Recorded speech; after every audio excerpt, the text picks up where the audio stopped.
కృష్ణా జిల్లా విజయవాడలో నిర్వహించిన గ్రేటర్ కమ్మ సంక్రాంతి సంబరాల్లో రాజ్యసభ సభ్యురాలు మాజీ కేంద్ర మంత్రి రేణుకా చౌదరి పాల్గొన్నారు. ఈ సందర్భంగా ఆమె భావోద్వేగంగా స్పష్టమైన రాజకీయ సందేశాలతో ప్రసంగించారు. తన మనసు విప్పి మాట్లాడే అవకాశం కల్పించినందుకు నిర్వాహకులకు ధన్యవాదాలు తెలిపారు.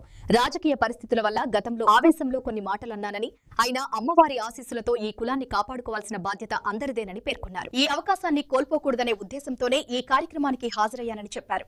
తాను చిన్న వయసు నుంచే ట్రాక్టర్ నడిపానని, ఆడపిల్ల అనే భావన లేకుండా ఈ కార్యక్రమానికి హాజరయ్యానని చెప్పారు.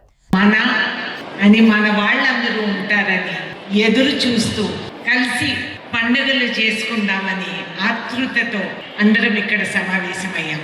ఇక్కడ అమ్మవారి సేవా సమితి గ్రేటర్ విజయవాడ ఈ కార్యక్రమాన్ని ఏర్పాటు చేసినందుకు, నన్ను కూడా గుర్తుపెట్టుకొని ఆహ్వానించినందుకు ఐఎమ్ డీప్లీ గ్రేట్ఫుల్. చాలా సంతోషంగా ఉంది. ఆ రోజు రాజకీయ ఆగ్రహంలో ఉన్న వాస్తవం నేను చెప్పటం జరిగింది. కొండపైన అమ్మవారు, కొండ కింద కమ్మవారు.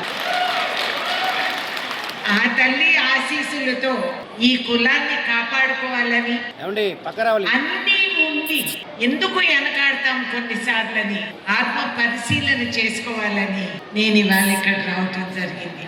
మండవ వెంకటేశ్వరరావు గారు, అలాగే హంపీని 20 ఏళ్ల ముందు నేను కలిశాను, చిన్నపిల్ల.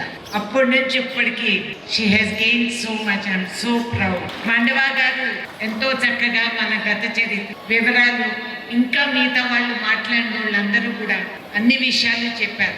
ఆఖరి మాట్లాడే వాళ్ళకి ఇదే అంటే అందరూ చెప్పేస్తారు ముందే.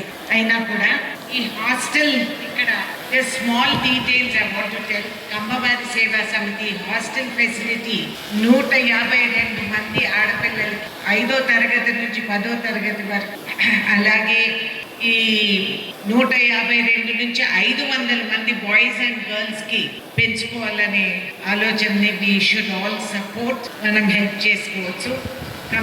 ఈ కమ్మ కమ్యూనిటీకి సంబంధించిన ఎకనామిక్లీ వీక్ సెక్షన్ వాళ్ళకి, అనాథులకి, సింగిల్ పేరెంట్